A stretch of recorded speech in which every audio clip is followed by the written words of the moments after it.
بسم اللہ الرحمن الرحیم۔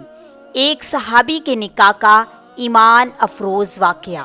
حضرت سہل بن سعد رضی اللہ تعالیٰ عنہ بیان کرتے ہیں کہ ایک عورت رسول صلی اللہ علیہ وآلہ وسلم کے پاس آئی اور عرض کرنے لگی، حضور صلی اللہ علیہ وآلہ وسلم، میں نے اپنے آپ کو آپ صلی اللہ علیہ وآلہ وسلم کے حوالے کر دیا۔ جو آپ صلی اللہ علیہ وآلہ وسلم میرے متعلق فرمائیں گے مجھے منظور ہے۔ آپ صلی اللہ علیہ وآلہ وسلم نے سر جھکایا، وہ عورت وہیں بیٹھ گئی۔ ایک صحابی نے کھڑے ہو کر عرض کیا، حضور صلی اللہ علیہ وآلہ وسلم، اگر آپ صلی اللہ علیہ وآلہ وسلم کو ضرورت نہیں تو میرا ہی اس سے نکاح کروا دیجئے۔ آپ صلی اللہ علیہ وآلہ وسلم نے فرمایا، تیرے پاس مہر دینے کے لیے کچھ ہے؟ اس نے کہا، اللہ کی قسم حضور صلی اللہ علیہ وآلہ وسلم، میرے پاس کچھ نہیں ہے۔ آپ صلی اللہ علیہ وآلہ وسلم نے فرمایا، تو اپنے عزیزوں کے پاس جا کر کچھ لے آؤ۔ وہ گیا اور واپس آ کر کہنے لگا، اللہ کی قسم یا رسول اللہ صلی اللہ علیہ وآلہ وسلم، مجھے کوئی چیز نہیں ملی۔ آپ صلی اللہ علیہ وآلہ وسلم نے فرمایا، جا، اگرچہ لوہے کی ایک انگوٹھی ہی مل جائے وہی لے آؤ۔ وہ گیا، پھر لوٹ کر آیا، کہنے لگا، اللہ کی قسم حضور صلی اللہ علیہ وآلہ وسلم، لوہے کی ایک انگوٹھی بھی نہیں ہے، البتہ میری یہ لونگی حاضر ہے، چادر نہیں تھی، آدھی لونگی اس کو دے دوں گا۔ آپ صلی اللہ علیہ وآلہ وسلم نے فرمایا، بھلا اس لونگی سے کیا ہو سکتا ہے؟ اگر تو پہنے گا تو عورت پر کچھ نہیں رہے گا، اگر عورت پہنے گی تو تیرے پاس کچھ نہیں رہے گا۔ یہ سن کر وہ مسکین صحابی مایوس ہو کر بیٹھ گیا۔ بہت دیر تک بیٹھا رہا، پھر کچھ دیر کے بعد اٹھا اور چل دیا۔ آپ صلی اللہ علیہ وآلہ وسلم نے دیکھا، وہ پیٹھ موڑ کر چل دیا تو فرمایا، اس کو بلاؤ۔ وہ بلایا گیا۔ جب حاضر ہوا تو آپ صلی اللہ علیہ وآلہ وسلم نے فرمایا، تمہیں قرآن کی کون کون سی صورتیں یاد ہیں؟ اس نے عرض کیا، حضور صلی اللہ علیہ وآلہ وسلم، فلاں بھی اور فلاں بھی۔ اب شروع ہوئے اور صورتوں کے نام ایک ایک کر کے گنوانے لگے۔ آپ صلی اللہ علیہ وآلہ وسلم نے فرمایا، جا، اس قرآن کے بدلے میں نے اس عورت کا نکاح تیرے ساتھ کر دیا، تو جا اس کو قرآن سکھانا۔ ایک باعصمت لڑکی اور کفل کا واقعہ۔ حضرت عبداللہ بن عمر رضی اللہ تعالیٰ عنہ فرماتی ہیں کہ میں نے رسول صلی اللہ علیہ وآلہ وسلم سے کئی بار یہ سنا، آپ صلی اللہ علیہ وآلہ وسلم فرماتے کہ بنی اسرائیل میں کفل نامی ایک شخص رہتا تھا جو ہمیشہ رات دن برائی میں پھنسا رہتا تھا، کوئی سیاہ کاری ایسی نہ تھی جو اس سے چھوٹی نہ ہو، نفس کی کوئی ایسی خواہش نہ تھی جو اس نے پوری نہ کی ہو۔ ایک مرتبہ اس نے ایک عورت کو 60 دینار دے کر بدکاری کے لیے آمادہ کیا۔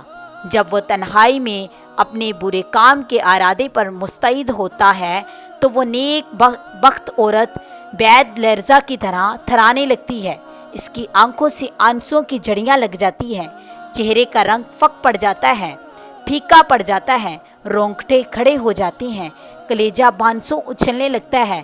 کفل حیران ہو کر پوچھتا ہے، اس ڈر، خوف، دہشت اور وحشت کی کیا وجہ ہے؟ پاک باطن شریف النفس باعصمت لڑکی اپنی لڑکھڑاتی زبان سے برائی ہوئی آواز میں جواب دیتی ہے، مجھے اللہ کے عذابوں کا خیال ہے۔ اس ذبح و کام کو ہمارے پیدا کرنے والے اللہ نے حرام قرار دیا ہے۔ یہ فعل بد ہمارے مالک ذوالجلال کے سامنے ذلیل و رسوا کرے گا۔ یہ نمک حرامی ہے، واللہ میں نے کبھی بھی اللہ کی نافرمانی پر جرأت نہ کی۔ ہائے حاجت اور فکر و فاقہ، کم صبر اور بے استقلالی نے یہ روز بد دکھایا کہ جس کی لونڈی ہو اس کے سامنے، اس کے دیکھتے ہوئے اس کی نافرمانی کرنے پر آمادہ ہو کر اپنی عصمت بیچنے اور اچھوت دامن پر دھبا لگانے پر تیار ہو گئی۔ لیکن اے کفل باخدا لا یزال، خوف اللہ مجھے کھلائے جا رہا ہے، اس کے عذابوں کے کھٹکا کانٹے کی طرح کھٹک رہے ہیں۔ ہائے آج کا 2 گھڑی کا لطف صدیوں خون تھکوائے گا، عذاب الہی کا لقمہ بنوائے گا۔ اے کفل، اللہ کے لیے اس بدکاری سے باز آ اور اپنی اور میری جان پر رحم کر۔ آخر اللہ کو منہ دکھانا ہے۔ اس نیک نہا اور پاک باطن عصمت با خاتون کی پراثر اور بے لوث مخلصانہ سچی تقریر اور غیر ثوابی نے کفل پر اپنا گہرا اثر ڈالا۔ چونکہ جو بات سچی ہوتی ہے دل ہی میں اپنا گھر کرتی ہے، ندامت اور شرمندگی ہر طرف سے گھیر لیتی ہے۔ عذاب الہی کی خوفناک شکلیں ایک دم آنکھوں کے سامنے آ کر ہر طرف سے حتیٰ کہ دیوار سے دکھائی دینے لگتی ہے۔ جسم بے جان ہو جاتا ہے، قدم بھاری ہو جاتے ہیں، دل تھرا جاتے ہیں۔ سو ایسا ہی کفل کو معلوم ہوا اور وہ اپنے انجام پر غور کر کے اپنے سیاہ کاریاں یاد کر کے رو دیا اور کہنے لگا، اے پاک باز عورت، تو محض ایک گناہ اور وہ بھی ناکردہ پر اس قدر کبریائے ذوالجلال سے لرزاں۔ ہائے میری تو ساری عمر اپنی بدکاریوں اور سیاہ کاریوں میں بسر ہو گئی۔ میں نے اپنے منہ کی طرح اپنے اعمال نامے کو بھی سیاہ کر دیا۔ خوف اللہ کبھی بھی پاس نہ بٹکے، عذاب الہی کو کبھی بھولے سے پرواہ نہ کی میں نے۔ ہائے میرے مالک، مجھ سے غصے ہوں گے، اس کے عذاب کے فرشتے میری طاق میں بیٹھے ہوں گے، جہنم کی غیظ و غضب اور قہر آلودہ نگاہیں میری طرف ہوں گی، میری قبر کے سانپ کے بچھو میرے انتظار میں ہوں گے۔ مجھے تو تیری نسبت زیادہ ڈر لگنا چاہیے، نہ جانے میدان حشر میں کیا حال ہوگا۔ اے بزرگ عورت، تو گواہ رہنا کہ میں آج سے تیرے سامنے سچے دل سے توبہ کرتا ہوں، آئندہ رب کی ناراضگی کا کوئی کام نہ کروں گا، اللہ کی نافرمانیوں کے پاس نہ بھٹکوں گا۔ میں نے وہ رقم تمہیں اللہ کے واسطے اور میں اپنے ناپاک ارادے سے ہمیشہ کے لیے باز آیا۔ پھر اگر گریہ زاری کہ جناب باری تعالیٰ توبہ استغفار کرتا ہے اور رو رو کر اعمال کی سیاہی دھوتا ہے، دامن امید پھیلا کر دست دعا کرتا ہے، یا الہی یا رب العالمین میری سرکشی دور کر دے، مجھے اپنے دامن عفو میں چھپا لے، میرے گناہوں سے چشم پوشی کر، مجھے اپنے عذابوں سے آزاد کر۔ حضور صلی اللہ علیہ وآلہ وسلم فرماتے ہیں، اسی رات اس کا انتقال ہو گیا۔ صبح کو لوگ دیکھتے ہیں اس کے دروازے پر قدرتاً لکھا ہے، ان اللہ قد غفر الکفل، یعنی اللہ تعالیٰ نے کفل کے گناہ معاف کر دیے۔ رب کی خاطر محبوبہ کو چھوڑنے والا۔ حدیث شریف میں آتا ہے، ایک صحابی جن کا نام مرثد بن ابو مرثد رضی اللہ تعالیٰ عنہ تھا، یہ مکہ سے مسلمان قیدیوں کو اٹھا کر لایا کرتا تھا اور مدینے پہنچا دیا کرتے تھے۔ اناک نامی ایک بدکار عورت مکہ میں رہا کرتی تھی۔ جاہلیت کے زمانہ میں ان سے غلط تعلقات تھے۔ حضرت مرثد فرماتے ہیں، ایک مرتبہ میں ایک قیدی کو لانے کے لیے مکہ شریف گیا۔ ایک باغ کی دیوار کے نیچے میں پہنچ گیا۔ رات کا وقت تھا، چاند اپنے حسن سے جہان کو منور کر رہا تھا۔ اتفاق سے اناک آ پہنچی اور مجھے دیکھ لیا، بلکہ پہچان بھی لیا اور آواز دے کر کہا، کیا تم مرثد ہے؟ میں نے کہا، ہاں میں مرثد ہوں۔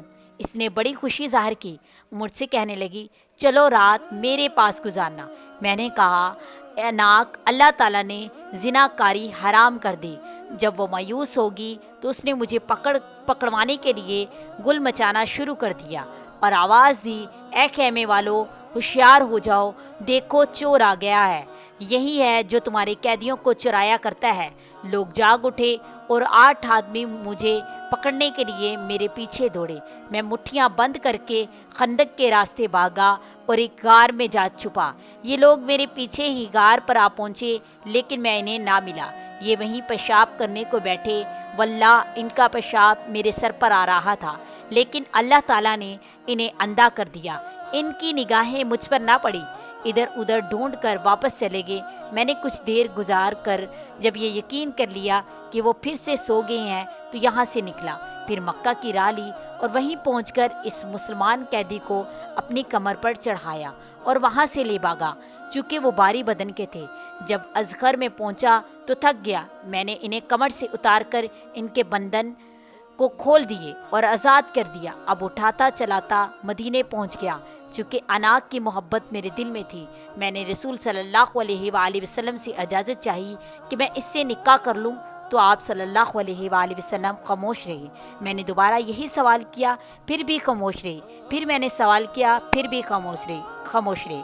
یہ آیت اتری، زانی، زانیہ یا مشرکہ ہی سے نکاح کرے، عورت زانیہ سے، زانی مرد سے نکاح کرے، مسلمانوں پر نکاح حرام ہے۔ تو حضور صلی اللہ علیہ وآلہ وسلم نے فرمایا، اے مرشد، زانیہ سے نکاح زانی یا مشرک ہی کرتا ہے، تو اس سے نکاح کا ارادہ چھوڑ دے۔